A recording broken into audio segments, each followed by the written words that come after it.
The grand hall of the Galactic Council glittered like a temple of stars. Tall pillars rose into the vaulted ceiling, each carved with symbols of the oldest civilizations in the galaxy. Silver blue light drifted across the chamber, cast from hovering orbs above. Thousands of eyes of every color and shape imaginable turned toward the central platform where the delegates sat.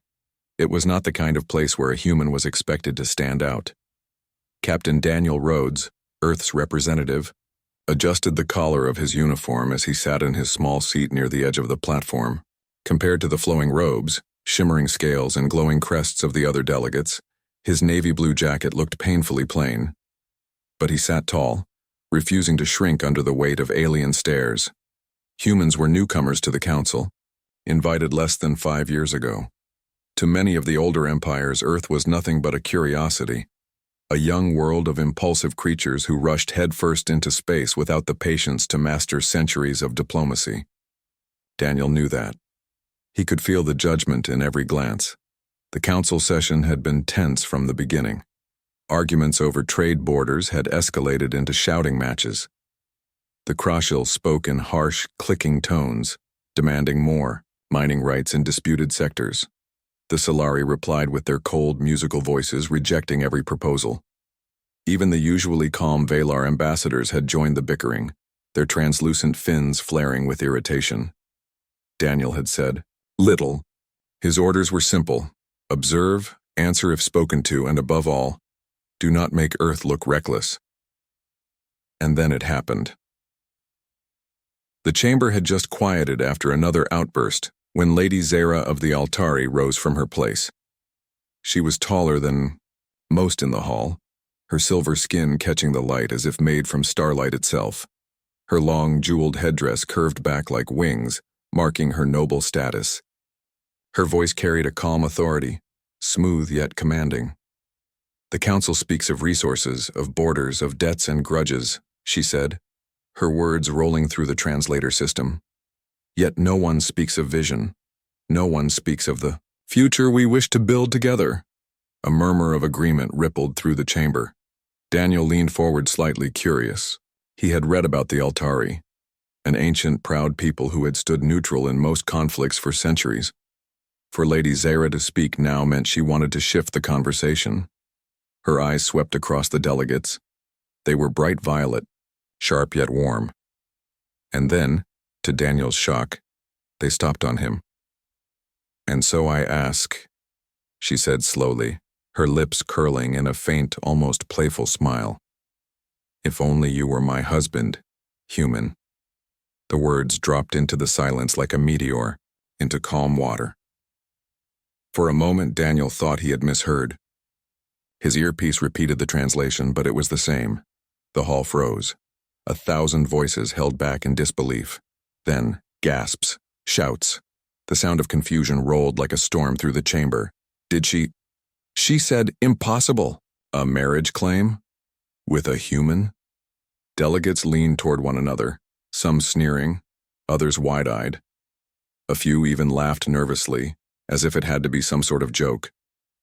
Daniel's throat went dry. Of all the things he had prepared for, trade, disputes, cultural insults, even veiled threats, this was not on the list. He stood carefully, every eye in the hall burning into him. "Lady Zera?" His voice was calm, though his heart thundered in his chest. "Forgive me if I misunderstand. Did you just say?" She tilted her head, her silver hair cascading, like liquid metal. "Yes, Captain Rhodes, I said what you heard, if only you were my husband." Another wave of uproar swept the council. Some shouted about broken tradition. Others claimed it was blasphemy. For certain species, such a statement was not mere flattery, but a binding declaration. Daniel realized that, to some, she might have just announced an alliance stronger than any treaty. He cleared his throat, trying to find steady ground in the chaos. "That is quite a surprising statement, Lady Zera." She smiled faintly. "Surprising to them, perhaps, not to me." The council moderator, a being of translucent light known as a Solarian, struck the platform with a staff that hummed like thunder. "Order! Order in the chamber!" But the hall would not settle. Delegates whispered furiously, their voices overlapping in dozens of tongues. The Krashil clicked angrily, calling it a stunt. The Solari narrowed their luminous eyes, suspicious of hidden motives. Even the calm Valar rippled with unease. Daniel forced himself to breathe evenly. He could not afford to panic. Humans already carried the reputation of being too emotional. If he stumbled now, it would confirm their bias. He glanced back at Lady Zara. She had not moved from her place, but her gaze never wavered from him. There was no mockery in her expression. No, she looked serious, respectful even. Finally, the Solarian moderator managed to restore a semblance of calm. Lady Zara of the Altari, the being intoned, its voice resonating like crystal. Your words have disrupted this council. Do you wish to retract them? Zara lifted her chin proudly. No, I speak as I mean. The human represents a quality my people admire and find lacking in many others present. He stands with humility, yet with strength. His kind are young, but not blind. Impulsive, yes, but alive. They remind us of what we once were. Murmurs rose again, but this time softer. Some aliens looked at Daniel with curiosity now rather than disdain. He felt heat rising to his face. He was no poet, no philosopher. He was just a soldier asked to sit quietly and observe. And yet somehow, a noble from one of the oldest civilizations had chosen to lift humanity into the spotlight with a single sentence. Daniel's mind raced. Was this a trap? A political game? Or was she serious? Either way, he could not stay silent. Lady Zara, he said carefully, I am honored by your words, but I must ask, why say this here now in front of the entire council? Her violet eyes gleamed. Because they needed to hear it. And so did you. The chamber buzzed again. Delegates argued over her motives. Some accused her of mocking the council. Others whispered that perhaps she saw something valuable in humans. Daniel sat back slowly, his thoughts a whirlwind. His orders had been simple. Don't draw attention, don't cause trouble. But now every gaze in the chamber was fixed on him, weighing his every move. One thing was certain. After today, humanity would no longer be ignored. The council chamber did not calm easily. Even after the Solarian moderator struck the glowing staff again, voices rose in dozens of alien tongues, some sharp, some melodic, some like the crackle of fire. Delegates argued over what Lady Zara's words truly meant. Daniel Rhodes sat still, hands folded on the table before him, though every instinct screamed to move. His training told him that silence could be stronger than words. But silence also left space for others to twist the meaning of what had just happened. Outrageous, hissed the Krashil ambassador, a spiny insectoid whose mandibles clicked with each word. The Altari mocked this council. A marriage claim in the Chamber of Treaties? This is a circus. The Solari envoy, tall and graceful with skin glowing like liquid glass, shook their heads slowly. No, not a mockery. The Altari are too proud. For games, she means this, and if she means it, then the galaxy must take notice. The Valar delegation, their translucent fins shimmering faintly, remained silent. They often spoke last, weighing words carefully. All the while, Lady Zara stood calmly, her violet eyes fixed on Daniel. She looked as if she had dropped nothing, more shocking than a simple truth. Daniel's mind raced. He had read thick dossiers about Altari customs. Among their people, words spoken in public carried heavy weight. A personal declaration in the Grand Hall was not mere flattery. It was a signal, one that would echo across star systems. Finally, the Solarian moderator spoke again, their voice like a chime of crystal bells. Lady Zara of the Altari, the council demands explanation. Why would you utter such words? What do they mean for this gathering? Zara turned, her silver robe flowing like water around her. She stood tall, radiant, unafraid. They mean what they say, she answered. I find in the human qualities we have forgotten. I find resilience, humor, adaptability. While we bicker about the past, they look to the future. I would sooner tie my fate to such a being than to the endless chains of your stagnant empires. The chamber erupted again. Some shouted in protest, others in disbelief. A few, Daniel noticed, remained thoughtful. Daniel cleared his throat. The sound was small, but it carried. He could not remain quiet forever. Slowly, he rose to his feet. His voice was steady, though his palms sweated inside his gloves. "Lady Zara," he said, "your words honor me and my people. But I do not wish to insult your traditions or misstep in ignorance. Do you mean alliance, or is this symbolic?" Her violet eyes softened. "Both. Symbolic for those who fear to change. Real for those who dare to dream." Daniel blinked, struggling to process her meaning. Around him, murmurs rose again. The Crushel scoffed. "Dreams. Dreams do not fill mining holds or power fleets. Nor do your endless wars," Zara replied sharply, her tone like steel. "But humans, they fight, yes, yet they also laugh, sing, and build. They do not bow to despair. That is why I said what I said." Daniel felt the weight of every eye. He knew Earth's fragile position. Humanity had no vast fleets, no ancient colonies. They had only recently learned to walk among the stars. To be noticed at all was dangerous, yet to be dismissed forever was worse. He thought of his orders. Do not draw attention. But that order was already broken. Now he had to decide what kind of attention Earth would receive. He spoke again, his voice calm, choosing words with care. "Humanity does not seek to replace anyone. We come here to learn, to share, and yes, to prove that even the smallest world can contribute something of value. If Lady Zara sees worth in us, then I hope others may look closer too." Some delegates scoffed. Others tilted their heads in thought. The Solari envoy leaned forward, their glowing eyes unreadable. "And what is this worth you claim, human?" Daniel hesitated only a moment. Then he said simply, "Hope." The word hung in the air. Laughter burst from the Crushel, harsh and sharp. "Hope? A fragile emotion. You think that is enough to sway the stars?" Daniel met the insectoid's many eyes without flinching. "Hope is why we climbed from caves to cities. Hope is why we crossed oceans. Hope is why we reached the stars when no one believed we could. It may sound fragile to you, Ambassador, but it has carried us farther than fear ever did." The hall quieted. Even the laughter faded. The word seemed to ripple outward, lodging itself in the minds of every listener. Lady Zara smiled faintly, her eyes shining. "This is what I meant." The Solarian moderator raised the staff again. "Enough.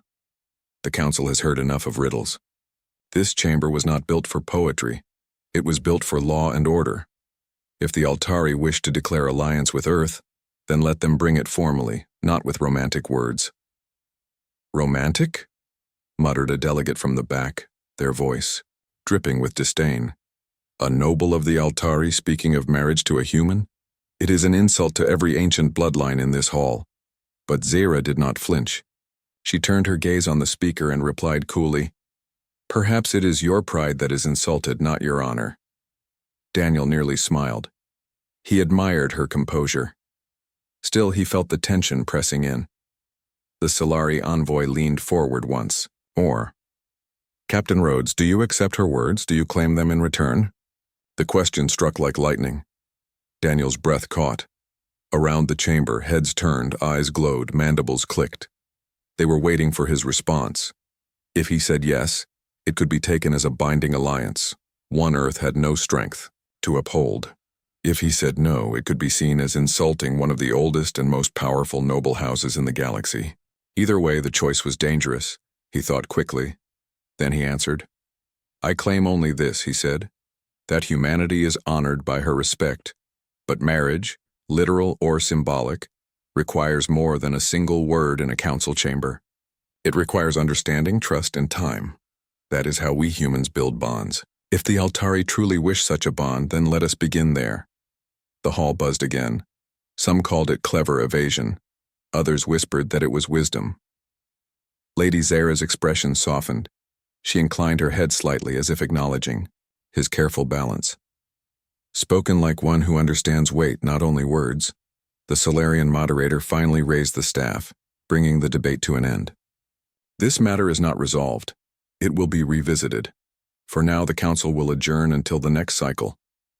The glowing orbs above dimmed, signaling the session's close. Delegates rose, some rushing to their aides to whisper frantic instructions, others leaving in silence. Daniel exhaled slowly, feeling the weight lift only slightly. He had survived the storm, but he knew the ripples would spread across the galaxy. As he gathered his datapad, a soft voice reached him. Captain Rhodes. He turned. Lady Zira stood only a few steps away, her presence commanding yet strangely gentle. Up close, her violet eyes seemed deeper, almost endless. You carried yourself well, she said. Your words reached further than you know. Daniel gave a faint smile. I hope so, though I fear they've also painted a target on my back. Targets fade, she replied, but truth remains. Remember that. And with a graceful turn, she walked away, her silver robe trailing like starlight. Daniel watched her go, his mind heavy with questions. Had she truly admired humanity? Or was this all part of some vast political game? Whatever the answer, one thing was certain. Humanity was no longer invisible. They had been thrust into the center of the galaxy's stage. The corridors of the Grand Hall were quieter than the chamber had been, but the tension remained thick. Delegates hurried past one another, whispering in their strange, musical, or clicking languages. Some glanced at Daniel Rhodes with barely concealed suspicion. Others simply stared, trying to understand what a human could possibly be doing in the center of such a political storm. Daniel walked beside his aide, Lieutenant Mara Chen, trying to keep his expression neutral. Inside, his mind raced. The words Lady Zira had spoken were still echoing in his ears. If only you were my husband, human. That sentence had sent the council into chaos, but now outside the chamber the backlash was starting. The Krashil. Ambassador nearly threw his datapad across the room. Mara whispered, adjusting the strap of her satchel. They're calling you everything from dangerous to manipulative. Daniel rubbed the bridge of his nose. I thought surviving the council would be a matter of staying quiet. Now it feels like surviving a storm. Mara smirked. You're good at storms. Humans are resilient, remember? He allowed himself a brief smile. Resilience, yes, that was something Lady Zira had admired. But this wasn't about resilience now. This was about proving humanity's worth to a galaxy that didn't expect it. Back in the council chamber, the aftermath of Zira's words was unfolding in more concrete ways. Some delegates were openly arguing that humans were unworthy of any consideration. Others, surprisingly, were quietly reconsidering their prejudices. The Solari ambassador, known for icy logic, gathered a group of council members in a private discussion. Observe the human, the Solari said, their tone measured. Notice how he neither bows nor brags, yet his words carry weight. This is a species not driven by fear, nor by tradition, nor by hunger for conquest. There is something unpredictable here, one of the older delegates hissed. Unpredictable is dangerous, they are volatile. Do you not see it? The Altari already favor them. The Solari's eyes glowed faintly. And yet, they inspire loyalty. Perhaps not through strength, but through integrity. It is compelling. Meanwhile, the Krashil ambassador clacked his mandibles furiously. The human has insulted our intelligence. Do you not see? We are the practical species. We calculate risks. He speaks of hope as if it can move fleets or mine asteroids. A younger Krashil delegate tilted her head, curiosity overcoming tradition. And yet, his words made me think. There is power in the way he carries himself, in the way he refuses to be diminished. Perhaps we have underestimated Earth. In the quiet of the hall, Daniel could feel the ripple of attention spreading. Every alien species had its own idea of what humans should be, fragile, emotional, and irrelevant. But now, after a single exchange with Lady Zira, and after Daniel's calm and measured words, Those expectations were beginning to crumble. As the council prepared for the next session, Daniel and Mara were escorted to a small conference room. Here, Earth's delegation could speak privately without being overheard. Captain Rhodes, Mara began, sitting across from him. We need a strategy. The backlash is real. Some delegates are already calling for restrictions on human involvement. In council decisions, others are quietly impressed. We need to turn the tide. Daniel leaned back in his chair, fingers tapping lightly on the table. First, we survive the initial wave of criticism. Then we demonstrate what humans can do, not through weapons or technology, but through actions that show we are trustworthy and capable. Mara nodded. And Lady Zara?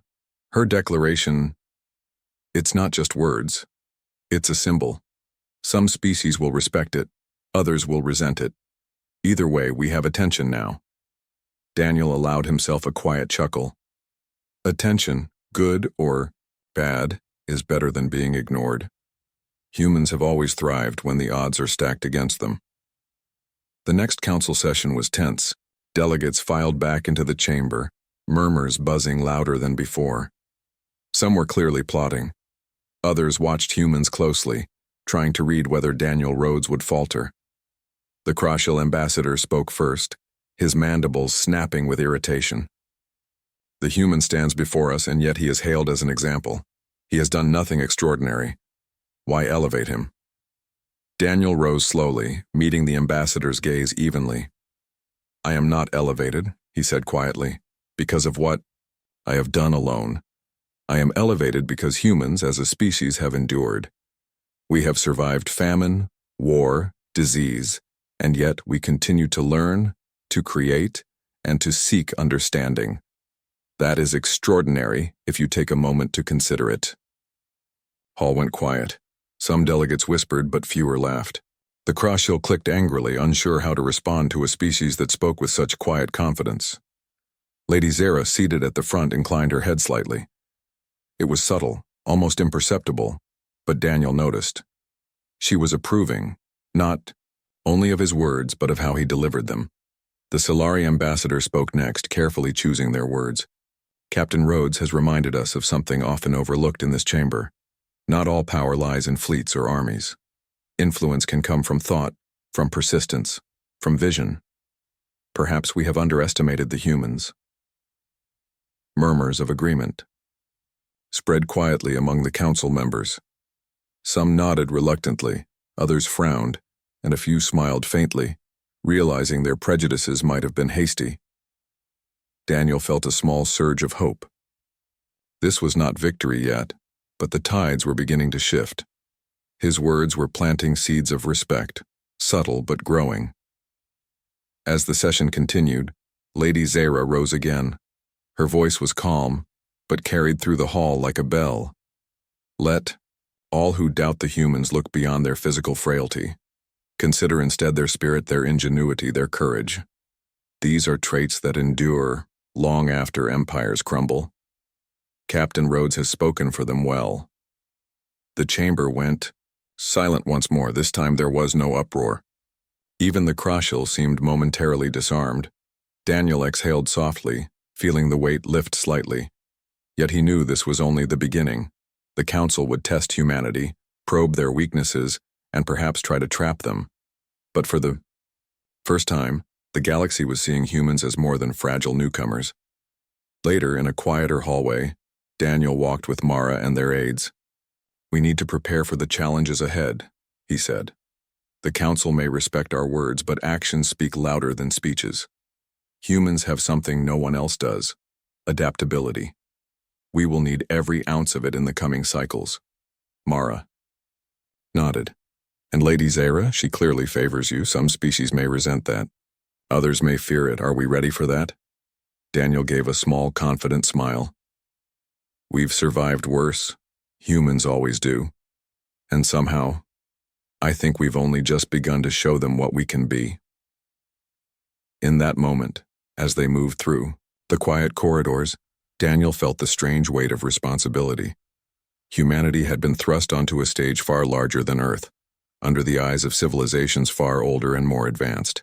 And yet, the words of a single alien noblewoman and his own response had shifted the galaxy's perception. For the first time, he realized that humans were not just participants in the galactic order. They were players. And perhaps, perhaps they could lead, inspire, and even change the course of the future. The Council's backlash had begun, but Daniel Rhodes knew that, in the heart of every challenge, humans found their strength. It was not in weapons or fleets, but in wit, courage, and an unshakable belief that they could endure and thrive against the odds. The Grand Hall was quiet that morning, the air heavy with anticipation. Today was not another session of debate or petty argument. Today was the Council's trial of cultures. The Council had decided that each species must demonstrate what made them indispensable to the galaxy. Some delegates would present advanced technologies, others would share ancient philosophies, or the mastery of starship fleets. Each civilization prepared to prove its worth in a structured display of knowledge and achievement. Daniel Rhodes, Earth's envoy, walked through the hall with a quiet confidence. He and his small human team had prepared for this moment for months, but not in the ways most expected. Humans had little technology compared to the Krishil war machines or the Solari's quantum computing arrays. They had no fleets to display, no centuries of interstellar conquest to boast about. But humans had something else: imagination, resilience, and spirit. When the session began, the usual fanfare filled the hall. Delegates stepped forward one by one. The Krashil ambassador presented a miniature fleet capable of strategic maneuvers that could destroy asteroid belts if needed. The Solari displayed mathematical models of interstellar navigation, precise enough to calculate planetary orbits for centuries in advance. The Valar presented philosophical treatises that had guided their civilization for thousands of years. Finally, it was humanity's turn. Daniel stood in the center of the platform. He looked over the audience. 1,000 pairs of alien eyes, bright and strange, all watching for weakness, for mistakes, for something that would discredit humans. Daniel took a deep breath. He could have brought a starship model or charts of Earth's technology, but he had decided against it. Instead, he began simply. "Honored delegates," he said, "I will not show you weapons, nor engines, nor armies. I will show you what humans have endured, and what we can create from it." He gestured, and his team revealed a series of holographic displays, not blueprints or schematics, but stories, images of Earth. The cities rising from rubble, fields of green and gold, oceans filled with life, humans helping one another in disaster and triumph. Murmurs ran through the hall. Some delegates leaned forward in curiosity, others frowned, unsure how to respond to this unorthodox presentation. Daniel continued. "Humans are not the strongest. We are not the fastest nor the most technologically advanced. But we are persistent. We survive when odds are against us. We dream when it seems impossible. We create art, music, and stories that inspire generations. That is our strength. Not our fleets, not our weapons, but our ability to endure, to imagine, and to unite." He pressed a button, and the hall was filled with human music, simple melodies but moving, rich with emotion. The sound of voices harmonizing, of instruments tuned imperfectly yet beautifully. Some delegates covered their ears, uncomfortable with emotion they were unaccustomed to in such formal settings. Others listened, captivated. A holographic display followed, showing humans facing disasters, storms, earthquakes, famine. Yet in every image there were humans helping one another, rebuilding, creating something new from destruction. The Krashil ambassador clicked his mandibles in disbelief. "This is sentiment. This is not power." Daniel met the insectoid's many eyes evenly. "Power is not only in fleets. Power is in what inspires loyalty, hope, and trust. Observe what happens when a species can survive and adapt under unimaginable pressure. That is why humans endure." Lady Zara's eyes gleamed with pride. She had been speaking favorably of humanity in private councils, but now the rest of the chamber could see what she had already noticed. Humans were exceptional, not because of raw strength, but because of their spirit, The Solari ambassador whispered to a nearby delegate. They may not have the technology, but there is wisdom here, and courage. Look at their determination to share it, unafraid of ridicule. Daniel continued, showing humans' cultural achievements, literature, music, paintings, architecture. He explained how humans learned from their mistakes, creating innovations not born of perfection but of trial and error. Each image, each story, was a testament to persistence. The audience shifted uncomfortably. Many were unused to such displays, to the idea that a species could demonstrate worth through creativity and resilience instead of dominance. Some delegates whispered to one another, "Perhaps we misjudged them." Then Daniel stepped aside, letting Mara Chen take the floor. She spoke of human empathy, the ability to work together despite differences, to form communities that survived when stronger predators had tried to dominate them. She showed examples of humans forming alliances with other species on Earth itself.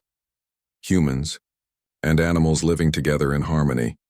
Humans bridging differences through diplomacy and compromise. The hall grew silent.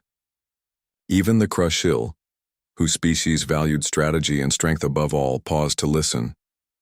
Finally, Daniel returned to the center. "We have shown you our past, but humans are not bound by it. We look forward. We will learn from every species. Here, we will share what we can, and we will face the challenges of the galaxy not with fear, but with courage, creativity, and hope." For a long moment, the chamber was silent. Then, a quiet murmur began. The Solari ambassador nodded slowly. The Valar delegates leaned forward, thoughtful. Even some Krashil whispered in their own tongue, curiosity winning over skepticism. Lady Zara stood. Her voice rang clearly, confident, resonant. "You have seen them," she said, addressing the entire council. "This is what I spoke of before. Humans are not perfect, they are flawed. But within their flaws lies a strength many civilizations have lost, the courage to endure, to adapt, and to dream." Gasps spread through the chamber. Some delegates murmured in surprise.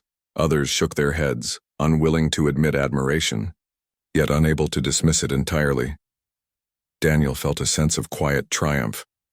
This was not victory in a traditional sense. There were no trophies, no applause, but it was recognition. The galaxy was seeing humans for what they truly were. More than their weakness, more than their newness, more than the sum of their technology or fleets. A young Krashil delegate approached him quietly as the session ended. "Captain Rhodes," she said, her voice trembling slightly. I had never considered that strength could come from persistence and creativity rather than fleets and weapons. You have surprised me." Daniel gave her a small smile. "Humans often do," he said simply. Outside the chamber, the news spread like wildfire. Across council halls, starships, and communication networks, delegates began to discuss humanity differently. Humans were no longer just a curiosity. They were a force that demanded respect, if not yet full trust. Mara joined Daniel as they walked through the hall's quiet corridors. "Did you see their faces?" she asked, grinning. Some were impressed. Some were confused. Some were questioning their entire civilization. Daniel chuckled quietly. "That is progress. We didn't need to conquer or dominate. We just needed to show that humans are more than the galaxy expects." Mara nodded. "And Lady Zara? She must be pleased." Daniel looked thoughtful. "She is, but she also knows this is only the beginning. There will be tests, trials, and challenges ahead. Other species will try to undermine us. We must be ready." He glanced at the stars visible through the grand hall's enormous windows. Each one was a distant world, full of unknown civilizations, cultures, and dangers. Humanity had taken its first true steps into the galactic arena, and though the path ahead was uncertain, Daniel felt something rare and powerful: confidence. Humans were adaptable. They were creative. They were resilient. And now, the galaxy could no longer ignore them. Lady Zara's words echoed in his mind once more. If only you were my husband, human. It was more than flattery. It was a recognition of humanity's spirit and a challenge to the galaxy itself. Daniel knew that in time, humans would show that their value was not in what they built or destroyed, but in what they endured, imagined, and shared. As the council adjourned, delegates returned to their chambers to ponder the unexpected lesson they had just witnessed. Humanity's strength was not in machines or armies, but in heart, courage, and the ability to inspire hope across the stars. Daniel Rhodes walked with quiet determination. The trial of cultures was over, but the true work of humanity had only just begun. The Grand Hall of the Galactic Council was quieter than usual that morning, yet the air was thick with tension. After the trial of cultures, every delegate knew that humanity had changed the perception of the youngest species in the galaxy. Some were curious, others skeptical, but none could ignore humans anymore. Captain Daniel Rhodes entered the chamber with Mara Chen and the small human delegation. He moved with calm purpose, aware of the hundreds of alien eyes observing every step. He had learned something in the last few cycles. Humans thrived when the odds seemed impossible. This was another challenge, but he would face it as always, with focus, wit, and patience. Lady Zara was already standing at the front of the hall. Her silver skin shimmered in the soft light of the chamber, her violet eyes scanning the room. She was composed, proud, yet there was a warmth in her gaze when it rested on Daniel. "Honored delegates," she began, her voice resonating through the hall. "You have seen what the humans can show. But a trial of cultures is not only about technology or knowledge. It is about trust, vision, and the ability to inspire. Today I speak not as an individual, but as a representative of my people. I speak for the future." Whispers ran through the hall. Daniel felt them brush against him, curiosity mixed with disbelief. The words Lady Zara had spoken months ago, "If only you were my husband, human," now carried weight beyond personal admiration. They had become a symbol of something greater, respect for a species that had refused to be dismissed. The council moderator, the Solarian, struck their crystalline staff lightly. "Lady Zara, the floor is yours, but be mindful of council procedures. We are not here for declarations of affection." Zara's lips curled into a faint smile. "This is not affection. This is recognition. Recognition of value where it has been overlooked." She turned to Daniel. "Captain Rhodes, step forward, if you will." Daniel rose, walking to the center of the hall. He felt the eyes of every species upon him. Some glimmered with curiosity, others with caution, and a few with skepticism. Yet he walked without hesitation. He had faced pressure before. Today, he faced judgment, expectation, and the future itself. "Captain Rhodes," Zara said, her voice calm but firm, "you have represented humanity with honor. Your words, your actions, and your courage have shown what your species is capable of. The Council has seen what you can endure. And now I ask, will humanity join in a formal alliance with the Altari?" A murmur ran through the chamber. To many species, an alliance with the Altari was unthinkable. Their influence stretched across systems. Their fleets were unmatched. And now, a human was asked to form a bond with one of the most ancient civilizations in the galaxy. Daniel took a deep breath. He could not speak for every human on Earth, but he could speak for what humanity believed in: unity, respect, and hope. "Lady Zara," he said, his voice steady, "we accept this alliance, not as a symbol of weakness, but as a symbol of cooperation. Humanity seeks to learn, to share, and to face the galaxy together with those who understand and respect the value of endurance, creativity, and courage." The hall went quiet. Then, slowly, some delegates began to clap. Others remained, cautious, unsure what to make of this unprecedented bond. The Crucial ambassador clicked his mandibles in irritation, muttering to his aides. But even he could not entirely hide his curiosity.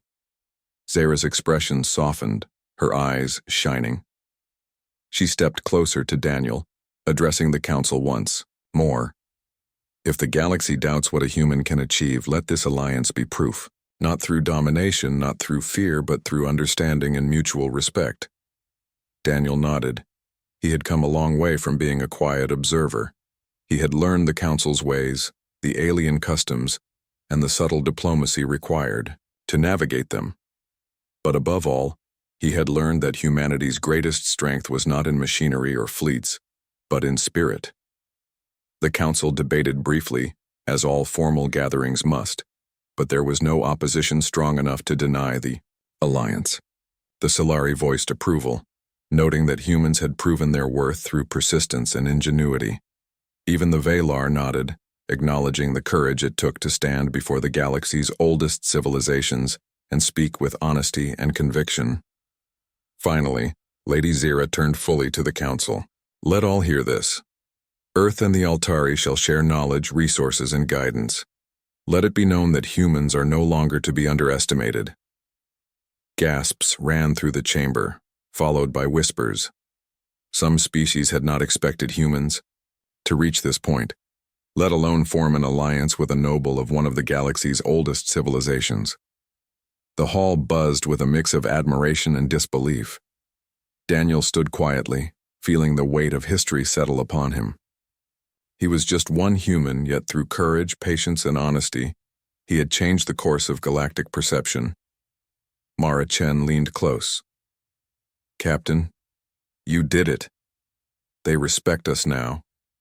They can't ignore humanity anymore. Daniel gave a small smile. Not just respect, he said softly. They see what humans can inspire, that is far more important. The council's session adjourned, and delegates began to leave, some deep in thought, others whispering among themselves. Daniel and the human delegation remained behind, speaking privately with Lady Zira. You have done more than represent your species, she said, her tone quiet now, almost personal. You have shown that humans are capable of leadership, vision, and courage that rivals even the oldest civilizations here. You carry more than honor. You carry possibility. Daniel bowed slightly. I only did what any human would do. We survive, we adapt, and we try to do what is right. She stepped closer, her gaze intense. Yes, and that is why I said before, if only you were my husband, human. Not in jest, not as mere flattery. You embody qualities that are rare, precious, and powerful. Qualities that my people have lost over millennia. Daniel blinked, caught off guard by the depth of her words. I don't know what to say. You need not say anything, she replied, her violet eyes locking with his. Let your actions continue to speak. The galaxy will judge, but they will not forget. Humans are now a force not by conquest but by the power of their spirit. Outside the grand hall, the stars seemed to shine brighter.